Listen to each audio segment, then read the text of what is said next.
Buckle up because we're diving headfirst into another spectacular week of Quacker news. Definitely spectacular. Where else can you find It's always something. operating systems smaller than a grain of rice and accidental takeovers of Yep. entire sections of the internet? This week is really something else. Let's start with this Linux business card. Okay. Why even attempt it? I think it's that classic because I can programmer spirit. Just showing off technical skill. It's more than just cramming Linux onto a tiny device. Yeah, It's about proving it can be done, pushing boundaries and all that. but is it useful? Probably not.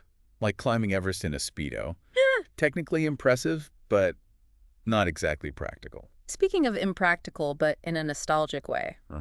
this Palm OS mini golf game. Oh, yeah. Like, I get it, nostalgia's fun. Who doesn't love a blast from the past? But dedicating this much time to resurrecting Palm OS just for mini golf. It reminds me of a different era of tech when things were less restrictive. You mean? Yeah. Developers could just create unique things without needing permission from app overlords. I did love the comment section on that one. Oh, yeah. A real trip down memory lane. Lots of Palm Pilot stories, I bet. Oh, tons. And of course, the inevitable, but why? The eternal question on Quacker News. But that why is interesting to unpack, right? Absolutely. Sometimes it's nostalgia. Sometimes it's ego. Sometimes it's just pure joy of creation. Even if what you create is totally pointless. Exactly. Pointless but impressive. Makes you wonder how much of this is really innovation and how much is just wanting to stand out. So true. Which brings us to our next story about the security researchers. Oh, this one is good. Becoming .mobi admins for $20. Talk about standing out. Accidental internet domination.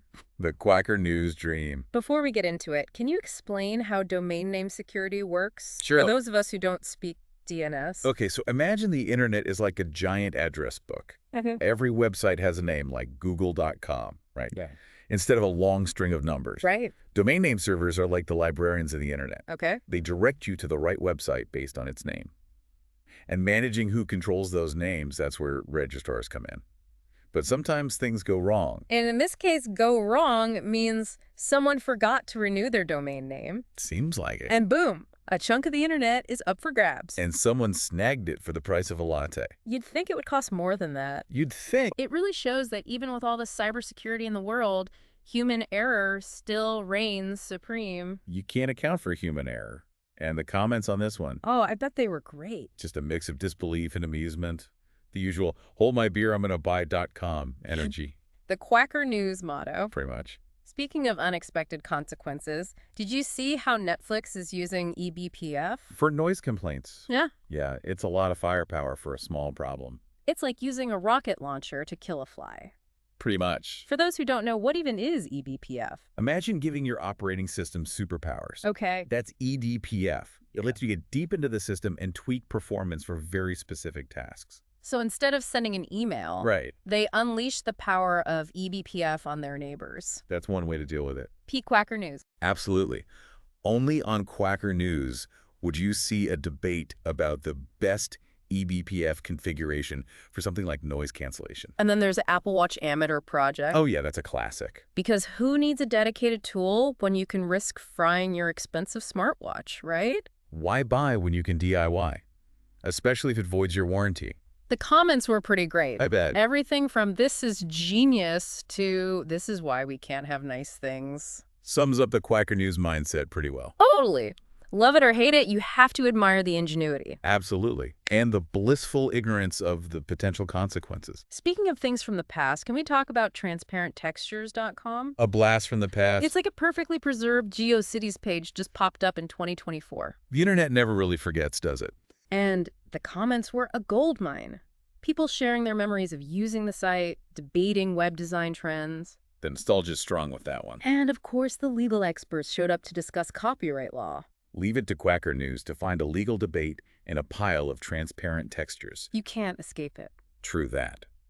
But while we're on the topic of things that never die, the FreeCAD 1.0 release really stirred the pot this week. The open source versus paid software debate rages on. It's a tale as old as time. Older than time, I think. The Quacker News community was very vocal about this one, as always. Passionate arguments on both sides, no doubt. I mean, on the one hand, you have the power of open source, a global community working together. Right. But then there's the appeal of a polished commercial product. Dedicated support. Knowing that someone is getting paid to fix it when it breaks. Which, let's be honest, is a major selling point. Especially when you have deadlines. Absolutely. No one wants to spend all night deciphering error messages on a forum. It's a classic trade-off. For sure. But regardless of which side you're on, Yeah. FreeCAD 1.0 is a huge accomplishment. All those people working together to build something amazing. It really shows the power of community and collaboration. And it reminds us that innovation doesn't always come from big companies. Sometimes the best ideas come from passionate individuals. Speaking of passionate individuals, did you see that article about David Chang? The chef. Yeah, his approach to cooking is something else.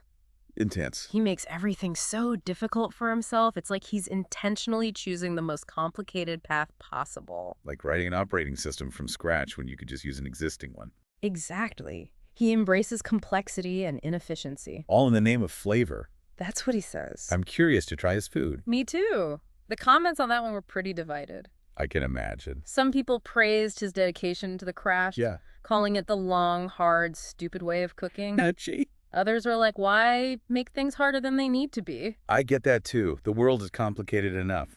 Right. It's funny how that long, hard, stupid way idea pops up everywhere. Right. Not just cooking. It's like a whole philosophy. From software to food, there's always someone who wants to do things the hard way. Maybe it's about the challenge. The satisfaction of figuring it out yourself. Like building a robot from spare parts instead of just buying one. And you could just order one on Amazon. Exactly. But where's the fun in that?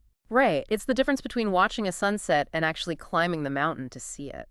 There's a certain romance to doing things the hard way. But for those who prefer their sunsets from the comfort of their air-conditioned cars, I feel seen. there's always the Path Pilot YC startup. Oh yeah, the one looking for the mythical founding AI and full-stack engineer. The one and only. Good luck with that. Talk about unrealistic expectations. It's like they want a single person to be the entire engineering department. And the AI expert on top of that. It's giving Silicon Valley burnout vibes. It makes you wonder if we're asking too much. Not just of ourselves, but of the technology too. Especially with these new AI tools coming out. Like that Mistral Pixtral 12B thing. That's wild. It feels like we're on the verge of something huge. But we're still stuck in these old ways of thinking about what humans can do. So where does that leave us? That's the million-dollar question, isn't it? As AI gets smarter, do we just become more like machines ourselves? Or do we find new ways to be human? Maybe it's not an either-or situation. Not sure. Maybe AI just gives us new ways to express our weird human quirks. That's a lot to think about. That's why we love Quacker News, right? Always keeps you guessing. It's not just about the technology. It's about the people behind it. The dreams, the frustrations, the triumphs, the face palms. It's a whole journey. So the next time you're scrolling through Quacker News, Yeah. take a moment to appreciate the absurdity of it all. Embrace the chaos. Because behind all the technical jargon and heated debates, You'll find a community of passionate, quirky people. who remind us that technology is ultimately a human endeavor. Driven by curiosity, creativity, and the urge to build something new. It's all about finding those moments of joy in the chaos, right? Absolutely. And Quacker News definitely provides plenty of those. Never a dull moment. Whether it's someone turning their smartwatch into a high-voltage death trap, Safety third. or resurrecting a long-dead operating system. You're a good cause. Usually, it's a constant reminder that the world of tech is never short on surprises. And that's why we keep coming back for more. Exactly. So until next week, happy scrolling, everyone. And may your code compile without errors. And your coffee stay hot. Here, here. Catch you all on the next deep dive.